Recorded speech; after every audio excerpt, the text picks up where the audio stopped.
তোমরা নিজেকে পরিবর্তনের সিদ্ধান্ত নাও। ঠকবা না ইনশাআল্লাহ। আল্লাহকে সেজদা দিয়ে কেউ ঠকে না। প্রিয় নবী সাল্লাল্লাহু আলাইহি সাল্লামকে অনুসরণ করে কেউ ঠকে না। আল্লাহ তাকে দামি বানায় দুনিয়াতেও আখিরাতেও। আখিরাতেও কোনো পাপী, কোনো চরিত্রহীন, কোনো লম্পট, কোনো দুশ্চরিত্র বন্ধু সে মানুষের কাছে ঘৃণিত হয়, ঘৃণিত হয়। তোমরা যারা 5 ওয়াক্ত নামাজ পড়ো না, তোমরা লজ্জিত ঘৃণিতই হবা ভাইয়া। আল্লাহ তাআলা আমাদের সন্তানদেরকে বুঝার তৌফিক দান করেন। তোমরা নিজেকে পরিবর্তনের সিদ্ধান্ত নাও। ঠকবা না ইনশাআল্লাহ। আল্লাহকে সেজদা দিয়ে কেউ ঠকে না।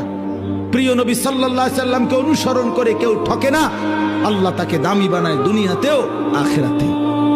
আখিরাতেও কোনো পাপী, কোনো চরিত্রহীন, কোনো লম্পট, কোনো দুশ্চরিত্র বন্ধু সে মানুষের কাছে ঘৃণিত হয়, ঘৃণিত হয়। তোমরা যারা 5 ওয়াক্ত নামাজ পড়ো না, তোমরা লজ্জিত ঘৃণিতই হবা ভাইয়া। আল্লাহ তাআলা আমাদের সন্তানদেরকে বুঝার তৌফিক দান করেন।